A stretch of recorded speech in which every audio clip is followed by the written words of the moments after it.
Muito bem, pessoal. Senta que lá vem podcast. João, capítulo 14, versos 1 a 14 é o texto previsto para o quinto domingo da Páscoa, ano A 2026. Então abre aí a sua Bíblia e vamos estudar juntos esse texto, versículo por versículo. Antes de tudo, quero dizer das primeiras impressões do texto. São palavras cheias de consolo e de amor. Lembro que, inclusive, são palavras muito lidas e rememoradas, especialmente em contextos fúnebres, porque são palavras que enchem de consolo quem naquele momento está com saudade e se despedindo de um ente querido. Claro, também palavras nos lembram que não estamos sozinhos jamais, que Jesus dá testemunho do Pai, e de que nele nós temos salvação. Algo interessante, uma outra primeira impressão, Jesus não diz Senhor, que é algo bastante distante. Jesus chama Pai, algo bem mais próximo. E aliás, não apenas Pai dele, mas na oração tão conhecida, Pai Nosso, compartilhando a paternidade do seu Pai conosco. Bom, e dos personagens desse texto, né? O Tomé, ele é marcado pela dúvida, e a ele Jesus responde com a certeza. Já Filipe é marcado pela ansiedade, e Jesus lhe responde com esclarecimento. Bom, dadas as primeiras impressões do texto, compartilhe aí também nos comentários quais são as suas primeiras impressões desse texto. Vamos ao estudo versículo por versículo. Pegue aí na sua Bíblia, João 14, versículo 1. Na Almeida Revista e Atualizada está escrito assim: Não se turbe o vosso coração. Credes em Deus, crede também em mim. Essas palavras chamam a atenção e trago aqui o que disse D.A. Carson, importante comentarista bíblico. Jesus pede que os corações dos discípulos não fiquem perturbados, mas o seu próprio coração está perturbado. Basta nós voltarmos um pouco e olharmos João 12, 27, onde Jesus mesmo disse: Agora está angustiada minha alma. E o que direi eu? Pai, salva-me desta hora? Mas precisamente com este propósito vim para esta hora. Eu dei uma pausa ali porque eu não entendi a minha própria letra, tá? Então eu vou ler o versículo de novo. Agora está angustiada minha alma, e o que direi eu? Pai, salva-me desta hora? Mas precisamente com este propósito vim para esta hora. Ou seja, o próprio Senhor Jesus diz que a sua alma está angustiada e ele vai pedir para o Pai afastar dele o cálice, como nós temos nos outros evangelhos. Não, ele veio para essa hora, mas sua alma está angustiada, sua alma está, sim, sentindo o que está para acontecer muito em breve, que é a crucificação. E mesmo assim ele diz aos discípulos: não se turbe o vosso coração.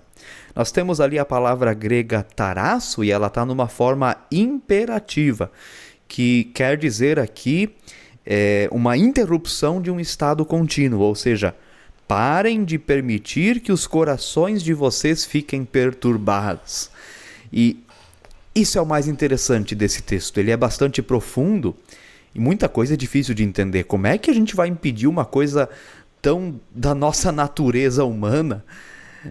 Não tem como, mas é quase também como se Jesus estivesse dizendo assim: olha, eu já sei o que eu tenho que passar. E se vocês ficarem perturbados, isso não vai ajudar muito. Então, acalmem o coração de vocês, não deixem esse sentimento tomar conta. Mas também precisamos perguntar, mas por que os corações deles ficariam perturbados ou estariam perturbados? E daí volto ao Carson, ele diz: porque eles estão confusos e incertos quanto ao que Jesus quer dizer. Como assim ao que Jesus quer dizer? Especialmente ainda no capítulo 13, os versículos 36 a 38, Jesus já começa a se despedir dos seus discípulos. E eles não entendem isso.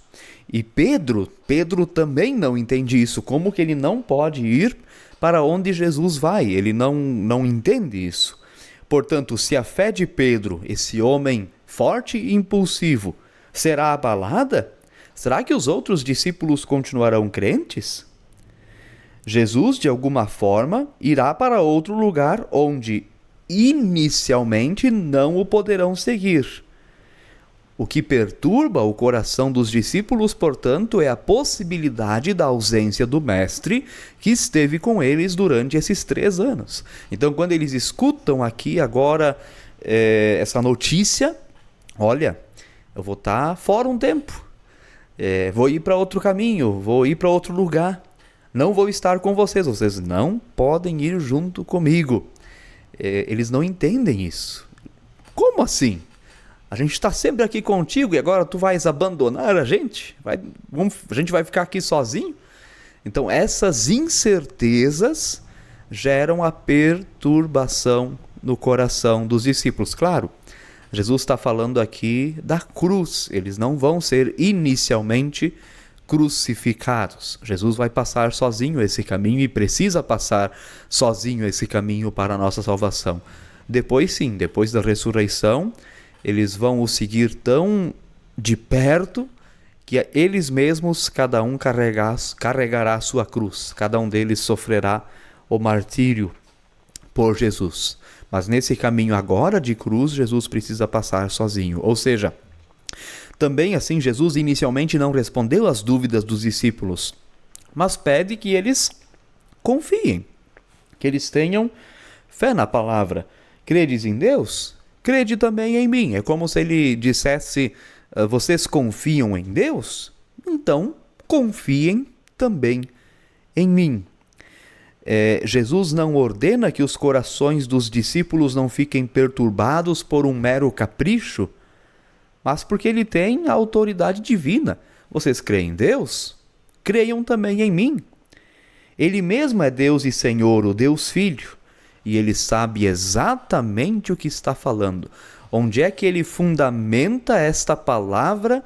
Não se turbe o vosso coração. Não é num mero sentimentalismo, não é numa mensagem de autoajuda que diz você consegue escapar de todas as suas ansiedades e perturbações com sua força, você tem que praticar mais isso, aquilo, e daí vem os 10 passos para ser feliz, ou não sei mais o que, né? Jesus não responde também uma teologia da prosperidade, pare de sofrer, porque eu acho que você tem que parar de sofrer, porque quem sofre é você porque você quer. Não. A palavra de Jesus vem da sua autoridade divina, que pede o quê? Fé, confiança. Não se turbe o vosso coração. Credes em Deus? Então confiem em mim. Vocês não sabem direito agora, neste momento, para onde é que eu estou indo. Mas eu só peço uma coisa. Confiem, esperem, aguardem. Bom, versículos 2 e 3. Na casa de meu pai há muitas moradas. Se assim não fora, eu vou-lo teria dito, pois vou preparar-vos lugar. E quando eu for e vos preparar lugar, voltarei e vos receberei para mim mesmo, para que onde eu estou, estejais vós também. Sim, Jesus estará ausente um tempo, mas para o bem dos seus próprios discípulos. Jesus está indo preparar um lugar para eles. Um lugar do qual ele voltará para os levar junto dele, para todo sempre. Jesus está aqui claramente falando do seu segundo advento, que ele vai voltar para o Pai, ou seja, isso já nos conecta com um evento bem importante, próximo de nós, nesse tempo pós-Páscoa, que é a Ascensão. Jesus vai subir aos céus, mas ele voltará.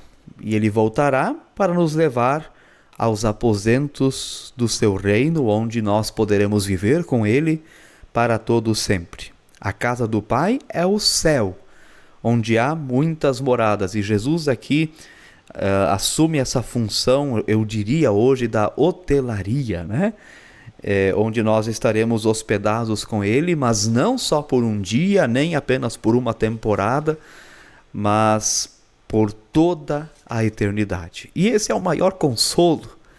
Esse é o maior consolo. Há um lar eterno sendo preparado para nós. E essa palavra que Jesus anuncia aos discípulos, ela é também diretamente a nós.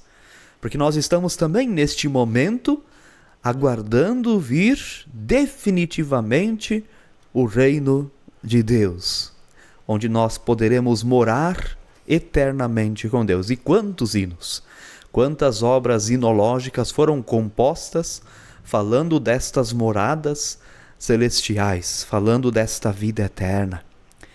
Portanto, o melhor de tudo é que nós vamos poder morar com o Senhor Jesus.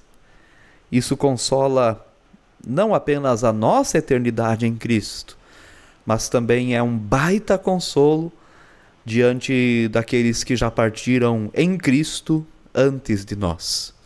Quantas perdas, quantas dores, quanta saudade, mas também para aqueles fiéis a Cristo, também para eles, as moradas foram preparadas e poderemos ter uma grande vizinhança ao lado do Senhor Jesus. Bom, aí vem o versículo 4.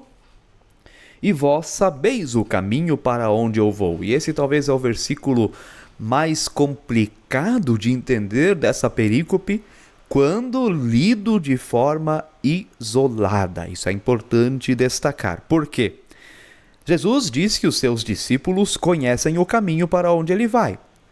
Mas o texto no todo parece demonstrar que, na verdade, eles não sabem. E agora? Eles sabem ou não sabem? Bom, o que quer dizer, na verdade, é conhecendo Jesus que o caminho se torna conhecido. Mas o João faz isso, em outros momentos ele também faz isso. Não vou lembrar agora de memória, confesso. Mas ele dá uma pista antes e depois ele esclarece. E é o que ele faz aqui, ele dá uma pista, mas o esclarecimento vem depois em outro momento. De qualquer forma, Jesus está antecipando, ainda de maneira não tão evidente, que ele mesmo é o caminho, conforme virá no versículo 6. Quem o conhece, conhece o caminho. E daí nós temos o versículo 5. Disse-lhe Tomé: Senhor, não sabemos para onde vais, como saber o caminho? Ou seja, o Tomé não quer um enigma a ser interpretado, mas um destino claro. Como alguém pode descrever um caminho se nunca passou por ele? Então ele quer saber, tu conhece esse caminho mesmo? Então me descreve ele aí, quero saber como saber o caminho. O Tomé é aquele que sempre quer ter certeza das coisas, e aqui o Tomé quer ter certeza de que Jesus conhece o caminho que está prometendo aos seus discípulos. Ele conhece mesmo? Vamos ver, vamos perguntar, mais ou menos isso, né? Nós temos que imaginar, digo de novo, temos que imaginar os discípulos, talvez sentados, ouvindo Jesus dizer essas palavras pela primeira vez. Se a gente faz esse exercício de imaginação, tentando tirar um pouco todos os pressupostos cristãos que nós temos da história, que nós já sabemos da cruz, já sabemos da ressurreição, já sabemos da ascensão, já sabemos do Pentecostes, já sabemos da promessa da volta de Jesus. Se a gente deixa esses pressupostos um pouco de lado, sei que isso é difícil, a gente consegue se colocar um pouquinho, claro, minimamente, no lugar dos discípulos e tentar imaginar a recepção dessas palavras. De fato, é uma palavra bastante enigmática. Eu acredito que nós faríamos provavelmente a mesma pergunta que o Tomé. Tá, mas que caminho é esse, Jesus? Está falando aí, eu não estou entendendo nada. Essas palavras são muito enigmáticas. Quem sabe os outros discípulos também ficaram em dúvida. Mas só o Tomé teve coragem de perguntar. E que bom Que bom que o Tomé teve coragem de perguntar. Por quê? Porque a pergunta de Tomé vai ter uma resposta. E essa resposta à pergunta de Tomé, graças a Deus pela dúvida de Tomé, essa resposta é um dos versículos mais maravilhosos de toda a Escritura. João 14,6, respondeu-lhe Jesus: Eu sou o caminho, a verdade e a vida. Ninguém vem ao Pai senão por mim. E aí o Carson diz assim: o versículo inteiro deve ser entendido como uma resposta a Tomé. Esse versículo é a resposta a Tomé, ele surge em resposta a Tomé. Graças ao Senhor pela dúvida de Tomé. Muito bem, bom. E eu sigo aqui com o argumento do Carson, eu concordo com ele. Ele diz assim que das 3 palavras desse versículo, caminho, verdade e vida, a maior ênfase está na palavra caminho, porque é o assunto que Jesus já está desenvolvendo nos versículos anteriores. Então, caminho é a palavra principal, ou seja, o primeiro substantivo rege os outros 2, diz o Carson. É como se Jesus estivesse dizendo: eu sou o caminho verdadeiro e vivo. Ou seja, a verdade e a vida servem ao substantivo caminho. Jesus é o caminho para Deus, porque ele é a verdade de Deus. E isso se liga diretamente ao Verbo, se liga diretamente ao Logos, João 1,14.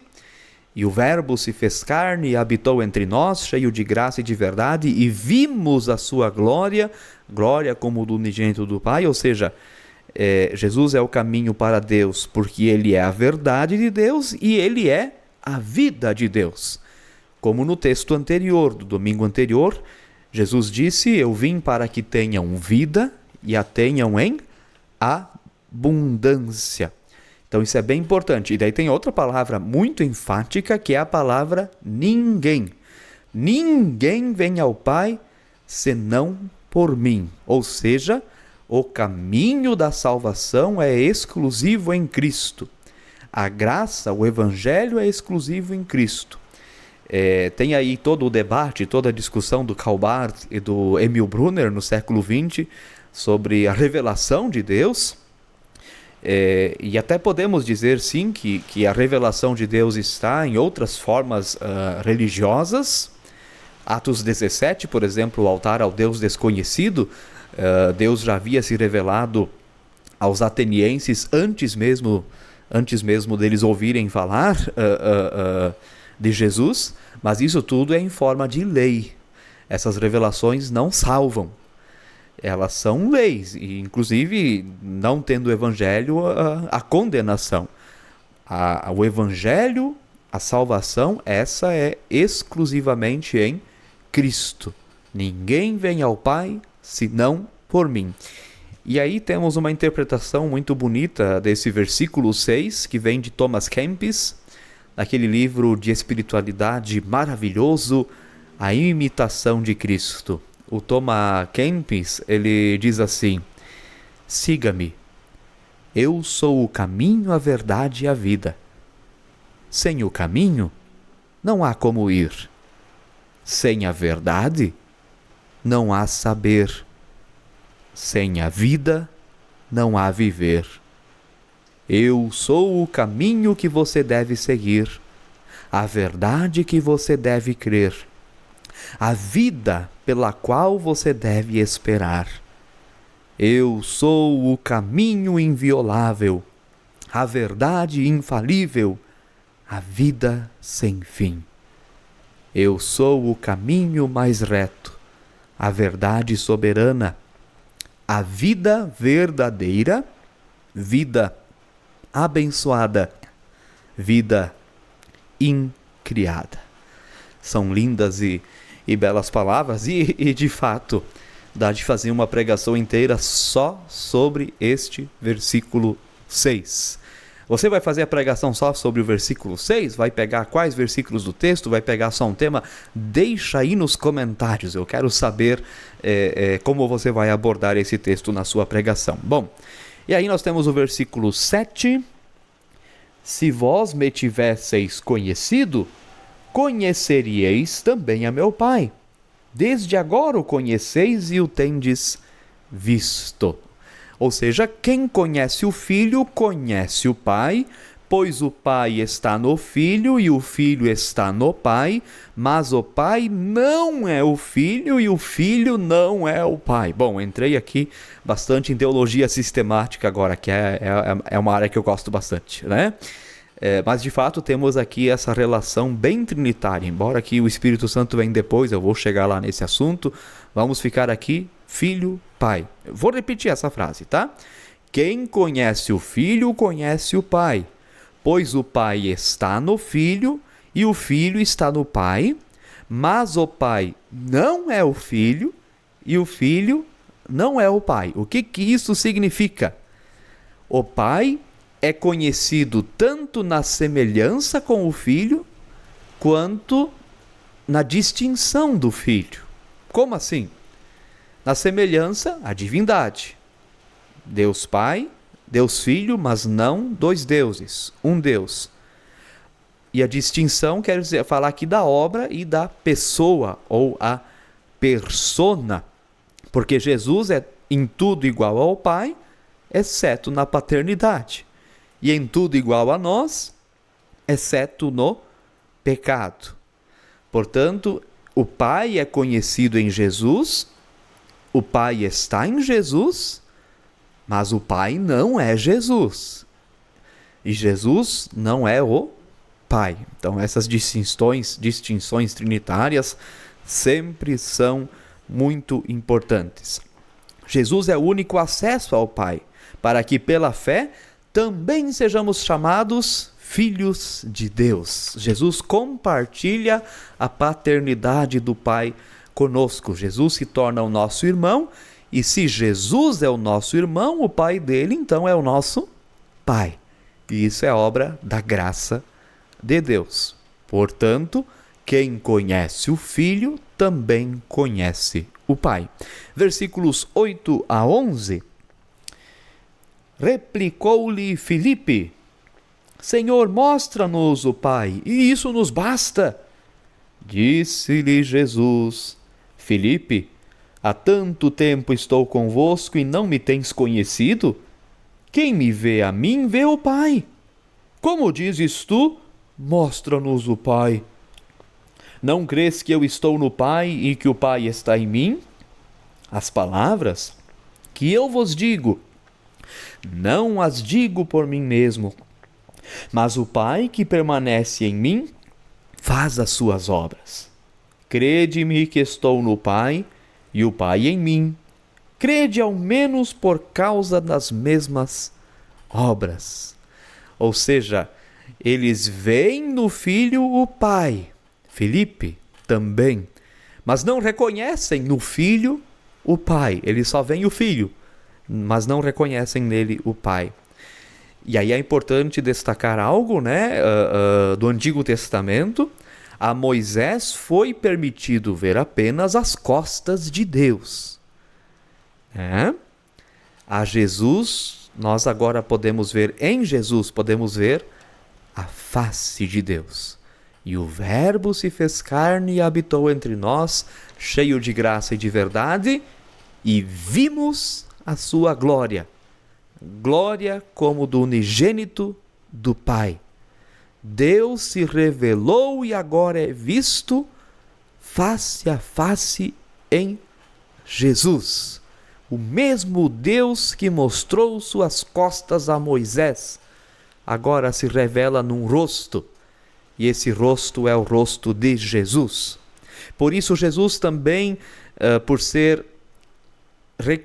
nele ser reconhecido o Pai, Jesus não é apenas um profeta ou um enviado como tantos outros, porque um profeta ou um simples enviado não iria dizer que nele se reconhece o Pai. Por isso Jesus é o próprio Filho unigênito do Pai.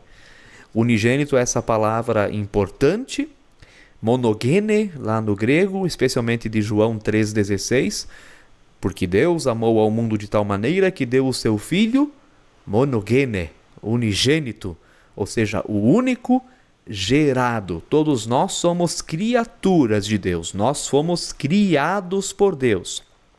Jesus não foi criado, Jesus não é criatura, Jesus foi gerado, como confessam também os credos da Igreja Antiga. E esse é sempre um destaque importante a se fazer. E então, o que Jesus pede é que os discípulos creiam. Crede-me que eu estou no Pai e o Pai em mim. Crede ao menos por causa das mesmas obras. Ou seja, tenham fé, confiem que eu estou dizendo a verdade, segurem-se na minha palavra. Jesus pede que seus discípulos creiam nele, que é a verdade. Qual verdade?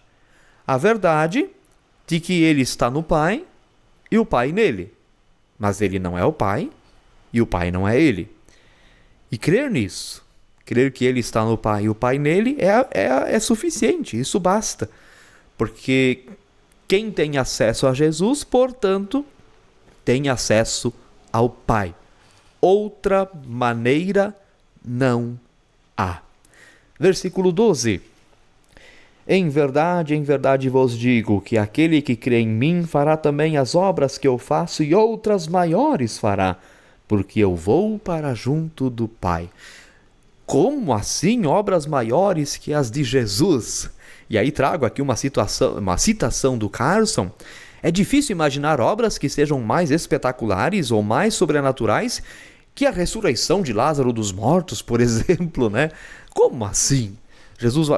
Os discípulos vão fazer obras maiores que Jesus, mas olha as coisas maravilhosas que ele fez, a multiplicação de pães e peixes. E não foi o milagre da solidariedade. Ou, por exemplo, transformar água em vinho. Tantas obras. Como é que eles vão fazer coisas maiores que isso? Qual que é a resposta, então, a esse versículo? Olha, não é tão difícil, na verdade, No tempo apostólico, antes da doutrina dos apóstolos, conforme Atos 2,42, estar escrita e registrada, ou seja, antes de nós termos o texto inspirado escrito, sinais e prodígios confirmavam o testemunho dos apóstolos e foram muito importantes nos primeiros anos da igreja cristã, até nós termos o testemunho escrito, para que a fé venha pela pregação da palavra. Antes disso, os sinais faziam a igreja crescer. Então, Jesus já está aqui se referindo a isso. Olha, vocês vão receber, inclusive, autoridade para fazer grandes obras na comunhão e para promover ao próprio Cristo e não promover os próprios apóstolos. Então, esse é o sentido, essa é a direção desse versículo. Então, os versículos 13 até 14, E tudo quanto pedirdes em meu nome, isso farei, a fim de que o Pai seja glorificado no Filho. Se me pedirdes alguma coisa em meu nome, eu o farei. Ou seja, mais uma vez Jesus fala do Pai, mas agora falando do tema oração, petição. E claro, na espiritualidade a gente sabe que com o hábito da oração, nós vamos aos poucos aprendendo a pedir, não conforme a nossa vontade, mas conforme a vontade do Pai, em nome de Jesus. E com a vida de oração, isso vai se tornando cada vez mais claro e evidente. Realmente, pelo agir do Espírito Santo, Deus coloca a sua vontade em nosso coração e nós pedimos então pela vontade de Deus e Ele faz. Porque quando pedimos o que é da vontade de Deus, Ele faz. E a pedimos em nome de Jesus. Bom, resumindo, estes versículos apontam para a incrível intimidade de Jesus com o seu Pai, mesmo que o Pai o estejam enviando à cruz. Mesmo assim, Jesus não abandona o Pai. Ele permanece ao Pai e, inclusive, testemunha do Pai. Segue fiel à sua missão de morrer por nós e ser o caminho verdadeiro e vital para a nossa salvação. Ou seja, Jesus é tão íntimo do Pai que ele, mesmo estando a caminho da cruz, ele não nega o Pai, ele continua fiel. Bom, mas enfim, nós temos então o Pai, o Filho, parece que está faltando alguém nesse texto, né?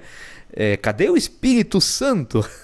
Bom, o Espírito Santo vem na sequência do texto de João, a partir do versículo 16, onde Jesus vai falar então do Consolador. Isso faz João 14 ser um dos textos mais importantes e profundos para fundamentar a doutrina da Trindade, sem dúvida alguma. E claro, né? Isso também mostra o quanto a perícope deste quinto domingo da Páscoa é excelente para esse período, porque ela ainda não fala do Espírito Santo, mas fala da relação do Pai com o Filho e ligado à salvação, e deixa o Espírito Santo como um tema seguinte, que é o que acontece no calendário litúrgico, ou seja, daqui a pouco a gente vai falar do Pentecostes, vai falar do Espírito Santo. Isso, portanto, deixa evidente que o lecionário não é apenas bíblico, que já é importantíssimo, mas é uma leitura bíblica inteligente e bem organizada. Por isso, eu particularmente sou um grande defensor da pregação a partir sempre do lecionário, porque os temas bíblicos são muito bem organizados. Bom, diante disso trago uma ideia de esboço homilético, não tenho certeza se é o que eu vou pregar no domingo, mas anotei aqui como uma possibilidade e deixe aí no comentário que estrutura você traria para a sua pregação a partir desse texto bíblico. O esboço que trago é o seguinte: primeiro ponto, Jesus é o caminho para o Pai, versículos 1 a 6. Segundo ponto, Jesus é o conhecimento do Pai, versículos 7 a 11. E o terceiro ponto, Jesus intercede ao Pai, o tema da oração nos versículos 12 a 14. Repito mais uma vez: 1. Jesus é o caminho para o Pai. 2. Jesus é o conhecimento do Pai. 3. Jesus intercede ao Pai. Bom, diante disso, o John Stott, no livro O Desafio da Pregação, ele diz que o pregador ele é um bom construtor de pontes. No caso, nós estudamos o texto bíblico, mas depois precisamos trazer as pessoas para o texto bíblico. E ele sugere, por exemplo, que na introdução da pregação sempre se comece onde as pessoas estão, para então elas serem trazidas para o texto bíblico. Então, faço a pergunta. Quero que você me ajude a responder essas perguntas aí nos comentários, viu? Porque eu não tenho todas as respostas. Onde as pessoas estão hoje? Como as pessoas estão hoje? Também será que estão perturbadas, aflitas, confusas? E o que causa hoje perturbação, aflição, confusão, né? As pessoas estão perturbadas ou estão descendo para o inferno em paz? Porque muitas vezes essa é a minha impressão. Eu lembro que tinha um show uma vez no Rio de Janeiro, não lembro agora de quem era, mas também não vem ao caso, não é importante. Mas numa entrevista alguém disse assim, né, que estava descendo de tobogã para o inferno, né? Ou seja, as pessoas não estão mais perturbadas com isso, elas parece que vão felizes na vida para o inferno, né? O pecado, que é a separação de Deus, ainda perturba, ou nós nos acostumamos à graça barata? Por que eu trago esse tema? Porque o que acontece é o seguinte, trago aqui uma impressão bem pessoal. Quando o pecado é normalizado, Jesus precisa ser relativizado. E na minha humilde opinião, a relativização acerca da missão de Jesus vem por causa da relativização e normalização do pecado. Quando o pecado é normalizado, Jesus precisa ser relativizado, pois como não há mais pecados para salvar, tudo pode. Ele precisa ser então um salvador social que, oprimido, foi pregado na cruz, né? Ou vai se atribuir outras funções a Jesus. É um grande filósofo, é um grande pensador, era um revolucionário, né? Porque não tem mais pecado para salvar, então ele tem que salvar outras coisas, né? E isso é grave. Quando o pecado não perturba mais. Portanto, faça essas perguntas. Por favor, peço mesmo assim, responda aí nos comentários, dê a sua opinião. Onde as pessoas estão? Quais são as perturbações hoje? O que afeta o coração hoje? Como falar da salvação quando as pessoas não se acham perdidas ou fora do caminho? Ou quando acham que todos os caminhos levam a Deus? Termino hoje com essas perguntas e vou ficar muito feliz de ler os seus comentários, tá bom, gente querida? Um abraço, muito obrigado por acompanhar até aqui em mais um Senta Que Lá Vem Podcast. E se você é pregador, que Deus abençoe a sua pregação no culto. Se você está ouvindo aqui pelo estudo bíblico para aprender mais, que Deus abençoe o seu estudo e te encha cada vez mais de sabedoria e conhecimento da palavra de Deus. Amém? Abraço!